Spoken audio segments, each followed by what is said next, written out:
Swasembada pangan adalah kunci dari kemerdekaan. Tidak ada bangsa yang merdeka kalau tidak bisa produksi pangannya sendiri. Assalamualaikum warahmatullahi wabarakatuh. Saya Arya Kurnia SPEP selaku Wakil Dekan 3 Fakultas Pertanian Universitas Galuh.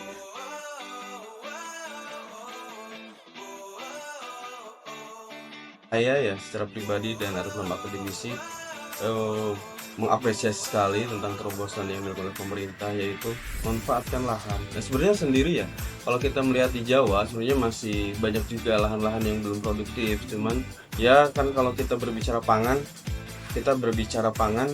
ya pasti kita berbicara beras. Kita berbicara beras berarti padi, dan padi umumnya dilakukan usaha taninya itu ya di lahan sawah gitu. Walaupun ada padi yang dilakukan usaha taninya di lahan kering, itu belum familiar dan mungkin teknologinya masih terbatas. Nah, kalau kita berbicara sawah di Jawa, wah semakin lama semakin habis. Kita lihatlah saja ya, sekarang di Bandung di mana ada sawah gitu ya, di Jawa Barat gitu. Nah, dengan dibukanya peluang-peluang pembukaan wilayah ya pertanian baru gitu ya, berbasis wilayah-wilayah di Indonesia, baik di Kalimantan, mungkin di Sumatera gitu ya, mungkin di sebagian Indonesia Timur gitu ya. Nah itu bagus. Nah cuman tantangannya adalah berlanjutan.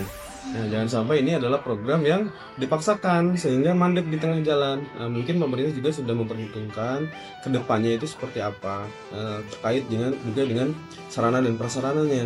Nah karena kita tahu bahwa pertanian itu unik ya, ada karakteristik daerah tertentu, itu topografi ya, keadaan iklim tanah itu kan sangat signifikan pengaruhnya terhadap produksi dan produktivitas kesananya. Nah, sehingga mungkin harus dipikirkan untuk berlanjutannya gitu ya. Mungkin kalau kita lihat sekarang ya, produsen pupuk, nah banyaknya di Jawa ya, Jawa Timur khususnya. Nah mungkin di luar Jawa akses untuk saprodinya juga harus nanti diperbaiki seperti itu. Kalau saya melihat lompatan, ya disebut lompatan berarti sangat signifikan gitu ya, mungkin dari A langsung ke D gitu ya, misalnya seperti itu dari segi teknologi.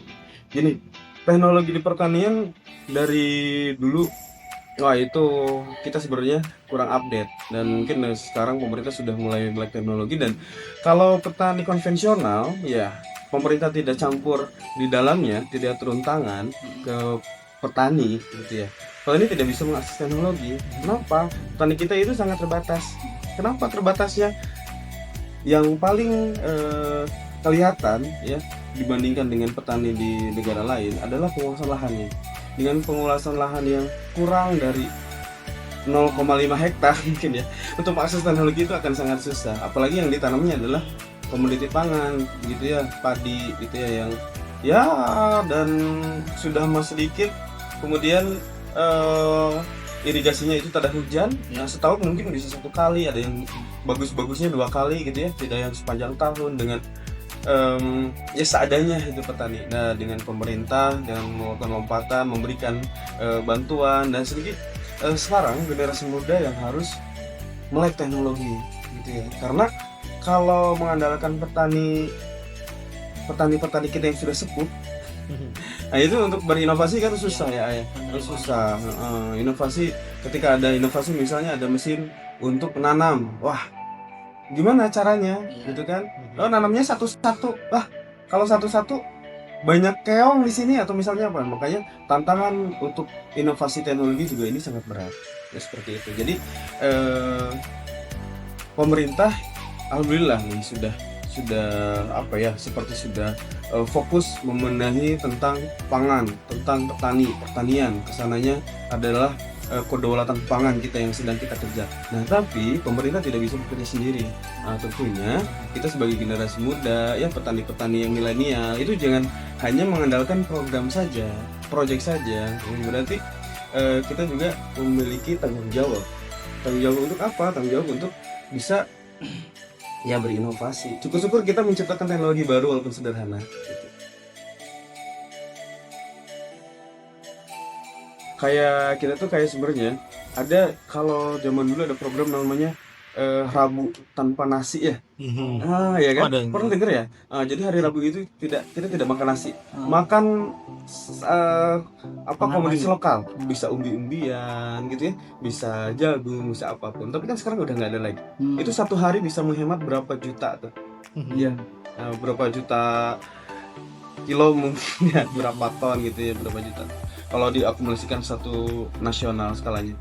Nah sebenarnya kalau pemerintah sudah melihat sejauh itu, cuman memang kita yang zaman dulu sudah terbiasa dengan makan singkong, makan beras jagung, makan tiwul, makan ganyong, makan sagu, itu dikenalkan dengan beras yang lebih enak, pulen, cocok untuk segala kondisi gitu ya. Aksesnya banyak pada waktu itu, tapi sekarang kan kita walaupun tulang punggung beras kita masih dalam produksi nasional, tapi kita selalu impor ketika produksi kita sudah mulai menipis. Ketika cadangan pangan kita terutama beras itu udah mulai menipis, pemerintah langsung impor gitu kan. Nah, itu yang harus kita sikapi. Jadi alternatif pangan yang setiap hari kita makan itu juga berpengaruh juga.